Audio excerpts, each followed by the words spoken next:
Hello, hello, hello. Hope you're doing okay. Welcome to the Aurora Bedtime Story Project. I'm Chris Voss, and every weeknight we sit here in the Canopy Room in Somerville, Massachusetts, and enjoy a couple of bedtime stories together. And we've been reading from The Secret Garden. I don't know if you can see that. Well, we have been reading from The Secret Garden for the last week and change, just about a week, I guess. And we're on to chapter 7 this evening, which is titled The Key of the Garden. Before we get going, I just want to take a moment and take a deep breath together, as we do, and then we will get right on into this thing. Just making sure the microphone is working. Double checking. Audio capture is working. Great. Okay. I gotta make sure, right? It'd be silly for me to sit here and just mouth at you for an hour or half hour or whatever. All right, let's take that deep breath together. We've been doing that since the beginning. Ready? 1, 2, 3.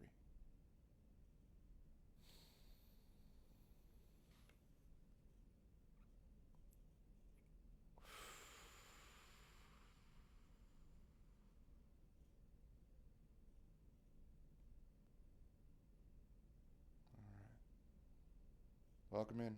Thanks for being here. We're on to chapter 7, The Key of the Garden, this chapter is called.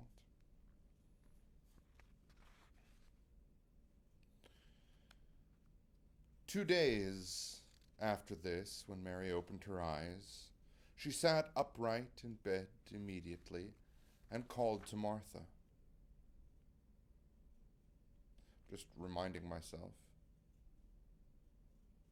of where, because these chapters sort of run into each other if I take a night off.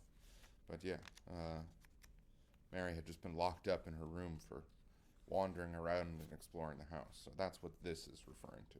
Start again. 2 days after this, when Mary opened her eyes, she sat upright in bed immediately and called to Martha. "Look at the moor! Look at the moor!" The rainstorm had ended, and the gray mist and clouds had been swept away in the night by the wind. The wind itself had ceased, and a brilliant, deep blue sky arched high over the moorland. Never, never had Mary dreamed of a sky so blue.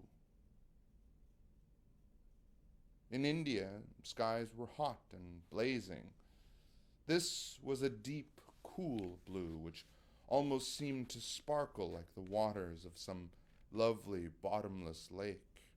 And here and there, high, high in the arched blueness, floated small clouds of snow-white fleece. The far-reaching world of the moor itself looked softly blue instead of gloomy purple, black, or awful, dreary gray. "Aye," said Martha with a cheerful grin. "The storm's over for a bit. It does like this at this time of the year. Goes off in a night like it was pretendin' and it had never been here and never meant to come again. That's because the springtime's on its way. It's a good long way off yet, but it's a-comin'." "I thought perhaps it always rained and looked dark in England," Mary said. No," said Martha, sitting up on her heels among her black lead brushes. "Not a thought." "What does that mean?" asked Mary seriously. In India, people spoke with different dialects, which only a few people understood, so she was not surprised when Martha used words she did not know. Martha laughed as she had done on the first morning. "There now," she said, "I've talked broad Yorkshire again like Mrs. Medlock said I mustn't. Not a thought means nothing of the sort. slowly and carefully, but it takes so long to say it. Yorkshire's the sunniest place on earth when it's sunny. I told thee tha'd like the moor after a bit. Just you wait till you see the gold-coloured gorse blossoms, and the blossoms of the broom, and the heather flowering, all purple bells, and hundreds of butterflies flutterin', and bees hummin', and skylarks soaring up and singin'. You'll want to get out on it at sunrise and live out on it all day like Dickon does. Could I ever get there? Asked Mary, wistfully looking through her window at the far-off blue. It was so new and big and wonderful, and such a heavenly color. I don't know, answered Martha. Thou's never used the legs since thou was born, it seems to me. Thou couldn't walk 5 mile. It's 5 mile to the cottage. I should like to see your cottage. Martha stared at her a moment, curiously, before she took up her polishing brush and began to rub the grate again. She was thinking that the small, plain face did not look quite as sour at this moment as it had done the first morning she saw it. It looked just a trifle like little Susan Ann's when she wanted something very much. I'll ask my mother about it, she said. She's one of them that nearly always sees a way to do things. It's my day out today, and I'm going home. I'm glad. Mrs. Medlock thinks a lot of Mother. Perhaps she could talk to her. I like your mother, said Mary. I should think you did, agreed Martha, polishing away. I've never seen her, said Mary. No, there hasn't. She sat up on her heels again and rubbed at her nose with the back of her hand as if puzzled for a moment, but she ended quite positively. Well, she's that sensible and hard-working and good-natured sort, and clean, and no one could help liking her, whether they'd seen her or not. When I'm home to her on my day out, I'm just jumping for joy when I'm crossing the moor. I like Dickon, added Mary, and I've never seen him. Well, said Martha stoutly, I've told thee that the very birds like him, and the rabbits, and the wild sheep and ponies, and the foxes themselves. I wonder, staring at her reflectively, what Dickon would make of thee. He wouldn't like me, said Mary in her stiff, cold little way. No one does. Martha looked reflective again. How does the like thyself? She inquired, really quite as if she were curious to know. Mary hesitated a moment and thought it over. Not at all, really, she answered. But I never thought of that before. Martha grinned a little as if at some homely recollection. Mother said that once to me, she said. She was at her wash-tub, and I was in a bad temper and talking ill of folk.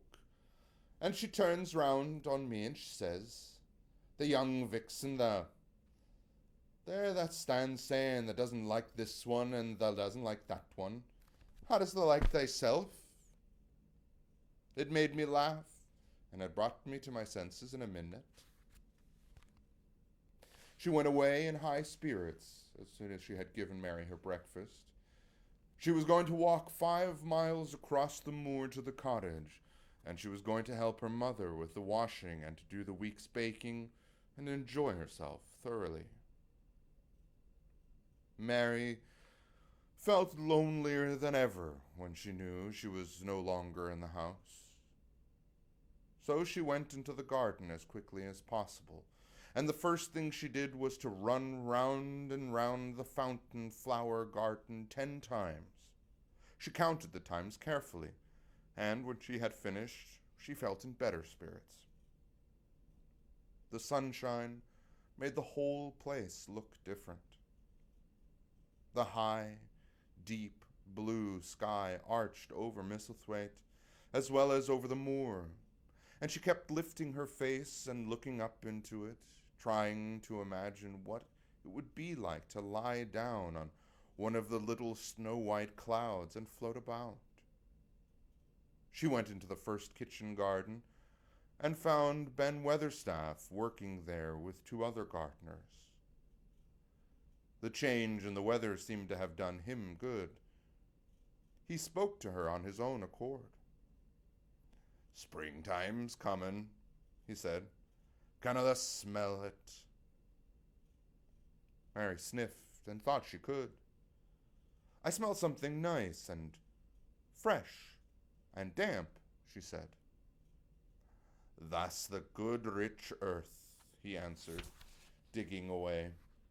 "It's in a good humor, making ready to grow things. It's glad when planting time comes. It's dull in the winter when it's not to do. In the flower garden out there, things will be stirring down below in the dark. The sun's warming 'em. You'll see bits of green spikes sticking out of the black earth after a bit." "What will they be?" asked Mary. "Crocuses and snowdrops and daffydowndillies.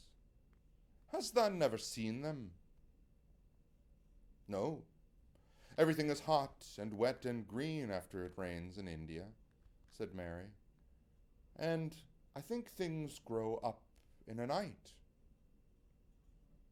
"Things won't grow up in a night," said Weatherstaff. "They'll have to wait for 'em. They'll poke up a bit higher here, and push out a spike more there, and uncurl a leaf this day and another that. You watch 'em." "I'm going to," answered Mary. Very soon she had heard the soft rustling wings of flight again, and she knew at once that the robin had come again. He was very pert and lively, and hopped about so close to her feet, and put his head on one side, and looked at her so slyly that she asked Ben Weatherstaff a question. "Do you think he remembers me?" she said. "Remembers thee?" said Weatherstaff indignantly. "He knows every cabbage stump in the gardens, let alone the people. He's never seen a little wench here before, and he's bent on finding out all about thee. There's no need to try to hide anything from him." "Are things stirring down in the dark in that garden where he lives?" Mary inquired. "What garden?" grunted Weatherstaff, becoming surly again. "The one where the old rose trees are," she could not help asking, because she wanted to know so much. "Are all the flowers dead, or do some of them come again in the summer? Are there ever any roses?" "Ask him," said Ben Weatherstaff, hunching his shoulders towards the robin. "He's the only one as knows. No one else has seen inside it for 10 years. 10 years. It was a long time, Mary thought. She had been born 10 years ago. She walked away, slowly thinking. She had begun to like the garden, just as she had begun to like the robin, and Dickon, and Martha's mother. She was beginning to like Martha, too. That seemed a good many people to like, when you were not used to liking. She thought of the robin as one of the people. She went to her walk outside the long ivy-covered wall, over which she could see the treetops. And the second time she walked up and down, the most interesting and exciting thing happened to her. and it was all through Ben Weatherstaff's robin. She heard a chirp and a twitter, and when she looked at the bare flower bed at her left side, there he was, hopping about and pretending to peck things out of the earth to persuade her that he had not followed her, but she knew he had followed her. And the surprise so filled her with delight that she almost trembled a little. "You do remember me," she cried. "You do. You are prettier than anything else in the world." She chirped and talked and coaxed, and he hopped and flirted his tail and twittered. It was as if he were talking. His red waistcoat was like satin, and he puffed his tiny red breast out, and was so fine and so grand and so pretty that it was really as if he were showing her how important and how like a human person a robin could be. Mistress Mary forgot that she had ever been contrary in her life when he allowed her to draw closer and closer to him and bend down and talk and try to make something like robin sounds. Oh, to think that he should actually let her come as near to him as that. He knew nothing in the world would make her put out her hand towards him or startle him in the least tiniest way. He knew it because he was a real person, only nicer than any other person in the world. She was so happy that she scarcely dared to breathe. The flower bed was not quite bare. It was bare of flowers because the perennial plants had been cut down for their winter rest, but there were tall shrubs and low ones which grew together at the back of the bed, and as the robin hopped about under them, she saw him hop over a small pile of freshly turned up earth. He stopped on it to look for a worm. The earth had been turned up because a dog had been trying to dig up a mole, and he had scratched quite a deep hole.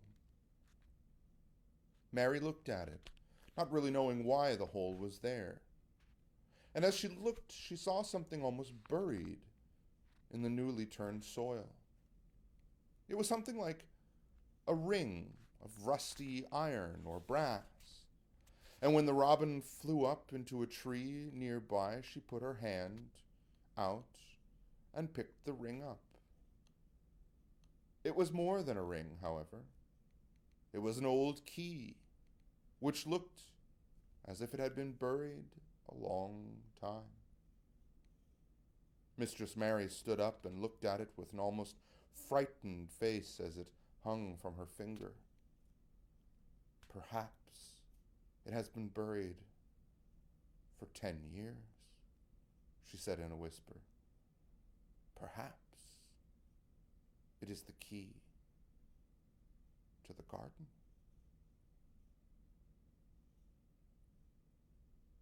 Chapter 8. The Robin Who Showed the Way. Mary looked at the key quite a long time. She turned it over and thought about it.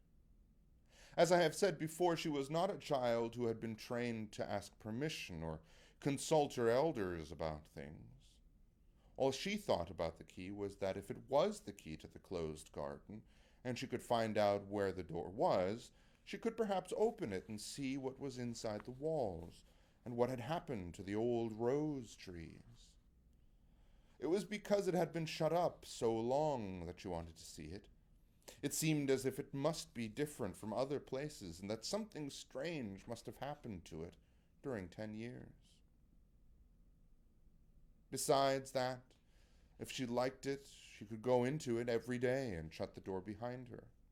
And she could make up some play of her own and play it quite alone, because nobody would ever know she was there, but would think that the door was still locked and the key buried in the earth.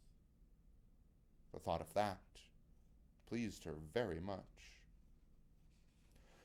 Living, as it were, all by herself in a house with 100 mysterious closed rooms, and having nothing whatever to do to amuse herself, had set her inactive brain to work and was actually awakening her imagination.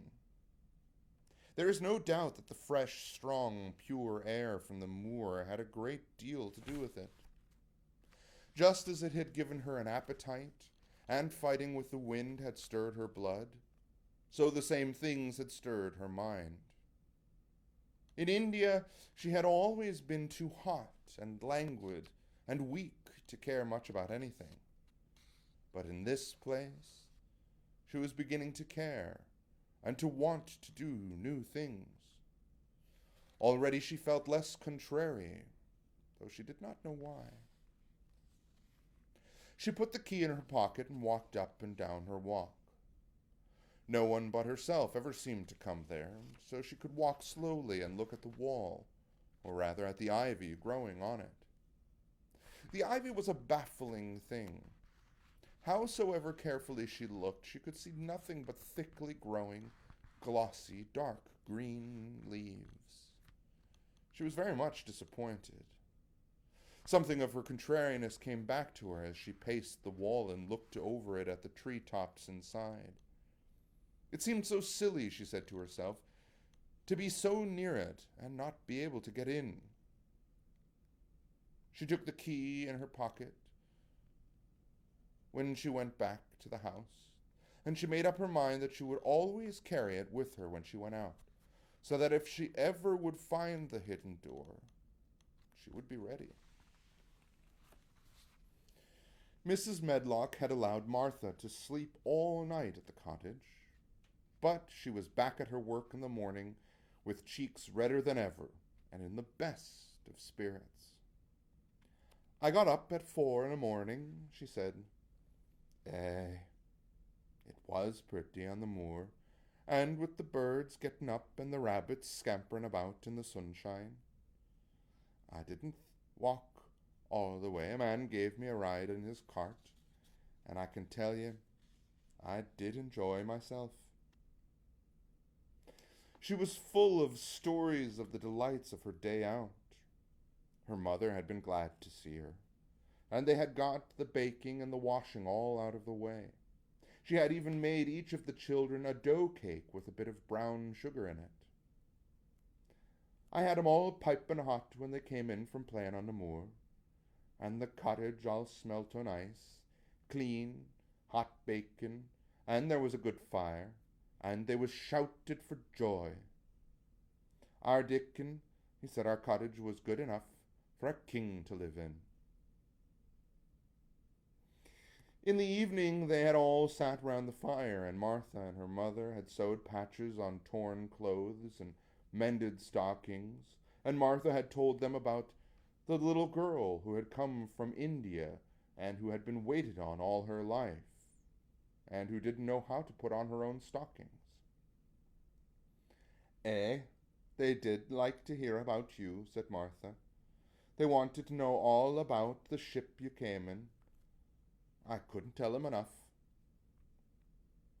Mary reflected a little. I'll tell you a great deal more before your next day out, she said, so that you will have more to talk about. I dare say they would like to hear about riding on elephants and camels, and about the officers going to hunt tigers. My word, cried delighted Martha. It would set 'em off clear in their heads. Would they really do that, miss? It would be the same as a wild beast show like we heard when they had in York once. India is quite different from Yorkshire, Mary said slowly, as she thought the matter over. I never thought of that. Did Dickon and your mother like to hear you talk about me? Why, our Dickon's eyes nearly started out of his head, and they got that round, answered Martha. But mother, she was put out about you seeming to be all by yourself, like, she said. Hasn't Mr. Craven got no governess for her, or no nurse? And I said, no, he hasn't, though Mrs. Medlock says he will when he thinks of it, but she says he mayn't think of it for 2 or 3 years. I don't want a governess, said Mary sharply. But Mother says you ought to be learning your book by this time, and you ought to have a woman to look after you. And she says, now, Martha, you must think of yourself. How would you feel yourself in a big place like that, wandering about alone, and no mother? You do your best to cheer her up, she says. And I said I would. Mary gave her a long, steady look. You do cheer me up, she said. I like to hear you talk. Presently Martha went out of the room and came back with something held in her hands under her apron. What does thee think? She said, with a cheerful grin. I've brought thee a present. A present? Exclaimed Mistress Mary. How could a cottage full of 14 hungry people give anyone a present? A man was driving across the moor, peddling, Martha explained, and he stopped his cart at our door. He had pots and pans and odds and ends, but Mother had no money to buy anything. Just as he was going away, our Elizabeth Ellen called out, Mother, he's got skipping ropes with red and blue handles. And Mother, he calls out, quite sudden, Here, stop, mister, how much are they?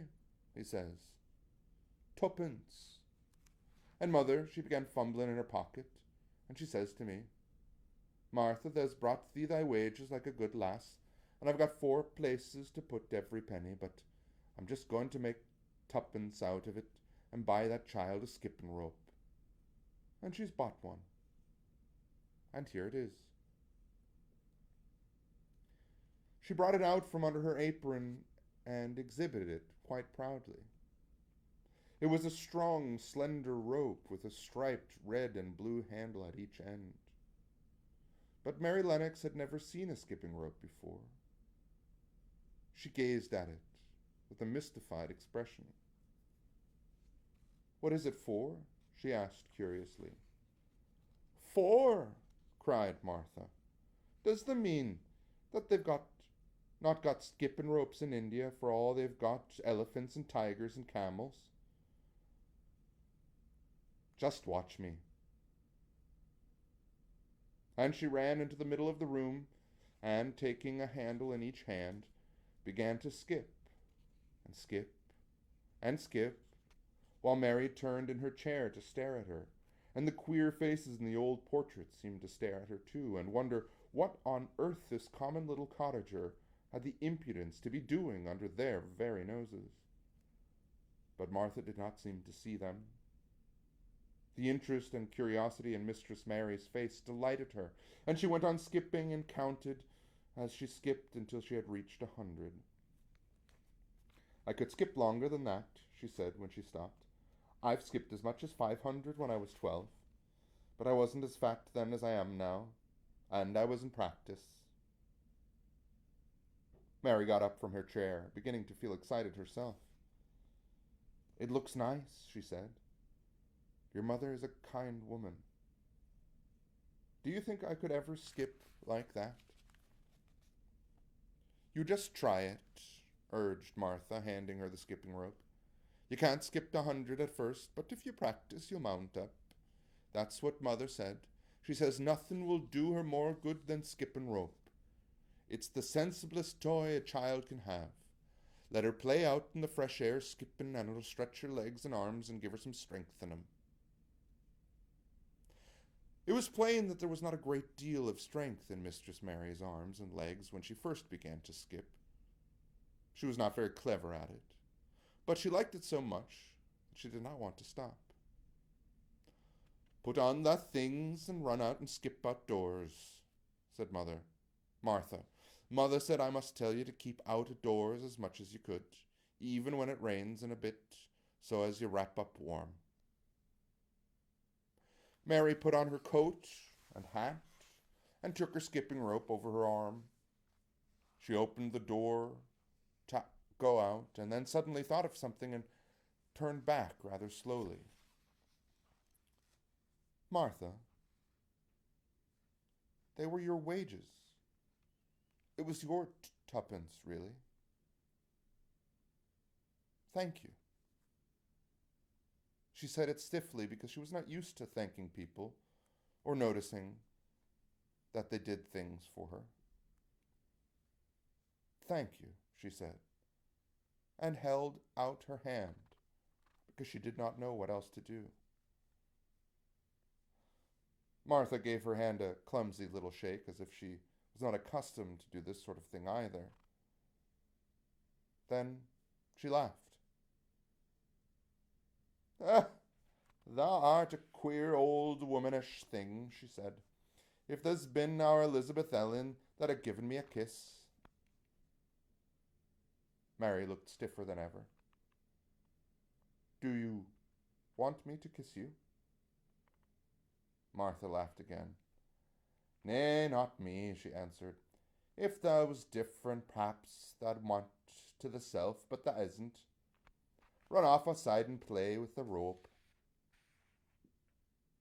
Mistress Mary felt a little awkward as she went out of the room. Yorkshire people seemed strange, and Martha was always rather a puzzle to her. At first she had disliked her very much, but now she did not. The skipping rope was a wonderful thing. She counted and skipped and skipped and counted until her cheeks were quite red, and she was more interested than she had ever been since she was born. The sun was shining, and a little wind was blowing, not a rough wind, but one which came in delightful little gusts and brought a fresh scent of newly turned earth with it. She skipped round the fountain garden, and up one walk and down another. She skipped at last into the kitchen garden and saw Ben Weatherstaff digging and talking to his robin, which was hopping about him. She skipped down the walk towards him, and he lifted his head and looked at her with a curious expression. She had wondered if he would notice her. She really wanted for him to see her skip. "Well," he exclaimed, "upon my word, perhaps thou art a young un after all, and perhaps thou's got child's blood in thy veins instead of sour buttermilk. Thou's skipped red into thy cheeks as sure as my name's Ben Weatherstaff. I wouldn't have believed thou could do it." "I've never skipped before," Mary said. "I'm just beginning. I can only go up to 20. "Keep going," said Ben. "The shape's well enough at it for a young un that's lived. Just see how he's watching thee," jerking his head towards the robin. "He's followed after thee yesterday. He'll be at it again today. He'll be bound to find out what the skipping rope is. He's never seen one. Shaking his head at the robin, "the curiosity will be the death of thee one sometime if thee doesn't look sharp." Mary skipped round all the gardens and round the orchard, resting every few minutes. At length she went to her own special walk and made up her mind to try if she could skip the whole length of it. It was a good long skip, and she began slowly, but before she had gone halfway down the path, she was so hot and breathless that she was obliged to stop. She did not mind much, because she had already counted up to 30. She stopped with a little laugh of pleasure, and there, lo and behold, was the robin, swaying on a long branch of ivy. He had followed her, and he had greeted her with a chirp. As Mary had skipped toward him, she felt something heavy in her pocket strike against her with each jump. And then she saw the robin, and she laughed again. "You showed me where the key was yesterday," she said. "You ought to show me the door today. But I don't believe you know."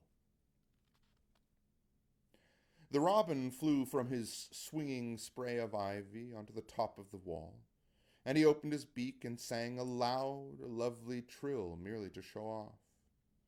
Nothing in the world is quite as adorably lovely as a robin when he shows off, and they are always, nearly always, doing it. Mary Lennox had heard a great deal about magic in her Aya's stories, and she always said what happened almost at that moment was magic. One of the nice little gusts of wind rushed down the walk, and it was a stronger one than the rest. It was strong enough to wave the branches of the trees, and it was more than strong enough to sway the trailing sprays of untrimmed ivy hanging down the wall. Mary had stepped close to the robin, and suddenly the gust of wind swung aside some loose ivy tails, and more suddenly still she jumped toward it and caught it in her hand. This she did because she had seen something under it. A round knob, which had been covered by the leaves hanging over it. It was the knob of a door. She put her hands under the leaves and began to pull and push them aside. Thick as the ivy hung, it nearly all was a loose and swinging curtain, though some had crept over wood and iron.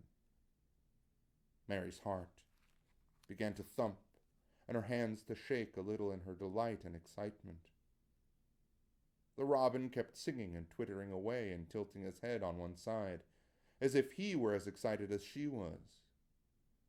What was this under her hands, which was square and made of iron, and which her fingers found a hole in? It was the lock of a door, which had been closed 10 years. And she put her hand in her pocket, drew out the key, and found it fitted the keyhole. She put the key in and turned it. It took 2 hands to do it, but it did turn. And then she took a long breath and looked behind her up the long walk to see if anyone was coming. No one was coming. No one ever did come, it seemed. And she took another long breath, because she did not and could not help it. And she held back the swinging curtain of ivy, and pushed back the door, which opened suddenly and slowly. And then she slipped through it, and shut it behind her, and stood with her back against it, looking about her, and breathing quite fast with excitement and wonder and delight, for she was standing inside the secret garden.